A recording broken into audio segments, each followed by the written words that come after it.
Салам радиосунда жаңылыктар.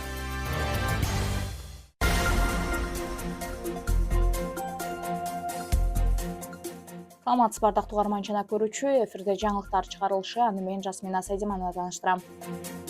Адамжайдагы сел кесепети 5 жаштагы баланын өмүрүн алды. Исхак Болотхан айыл өкмөтүнүн Жеңи Шайлынын 5 жаштагы тургуну Исмаилов Саид Азимдин сөөгү саат 23:45 чамасында табылып, медицина кызматкерлерине өткөрүлүп берилген. Бизге азыр өкүнүчтүү нерсеси, биз кечээ күнү ушул эле айылда 5 жашар баланы жоготуп алдык. Анткени ал ойноп жүргөндө ушундай жамгыр жаап, ошол селге агып 5 жашар бала кайтыш болуп кетти. Үйүнө барып азыр бата кылып келдик. Андан тышкары 2 киши дагы ушул селден чыгам деп жатып травма алды. Азыр алардын абалы жакшы. Мамлекеттик кызматкерлер, райондогу областагы кызматкерлер бүт баары келип туруп азыр жерлерде иштеп жатат. Мен бүгүн эртең менен штаб өткөрүп, өзүмдүн орун басарларыма ар бир айылга, райондорго бөлдүм. Жарандык коргоо комиссиясы зыяндарды тактоо боюнча жумушун алып барып башташты. Адамжай районунун Жеңиш айылында 1000ге жакын, Баткен районунда 27 жергиликтүү тургун коопсуз аймакка көчүрүлгөн. Бул тууралуу облустук бийликтен кабарлашты. Маалыматка ылайык, жалпы облус боюнча жааган жамгырдын кесепетинен алдын ала маалымат боюнча 47 турак үйгө, 113 турак үйдүн короосуна, 5 соц объектиге, 1 кичи футбол аянтчасына сел кирип, 17 ички чарбалык жолдорго, 2,7 чакырым короого, тосмого, 1 көпүрө, 12 чарбалык курулуш, 2 суу кампага, 1 трансформаторго зыян тийгизген.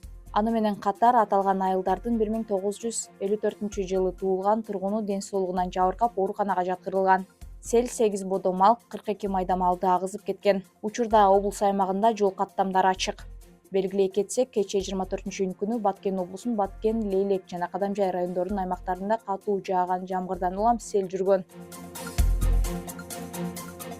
Баткенде диний экстремисттик кыймылдын лидери кармалды. Якын инкар диний экстремисттик топтун 41 жаштагы башчысы жана 9 мүчөсү кармалды. Бул тууралуу Улуттук коопсуздук мамлекеттик комитетинен билдиришти. Кадамжай райондук сотунун чечими менен кармалган 41 жаштагы жаран жана анын жакын өнөктөштөрү күнөөлүү деп табылып, өкүм чыгарылган. Ал эми экстремисттик кыймылдын калган мүчөлөрү тиешелүү ыкчам иликтөө иш-чаралары жүргүзүлүүдө. Ошондой эле аталган кыймылдын 12 мүчөсү бул тыюу салынган уюмга мүчө болуудан ыктыярдуу түрдө баш тартышкан. Белгилей кетсек, буга чейин Баткен жана Кызылкая шаарында, Баткен жана Кадамжай райондорунда якын инкар диний экстремисттик кыймылдын мүчөлөрүнө Улуттук коопсуздук мамлекеттик комитети тарабынан бир катар тинтүү иштери жүргүзүлгөн.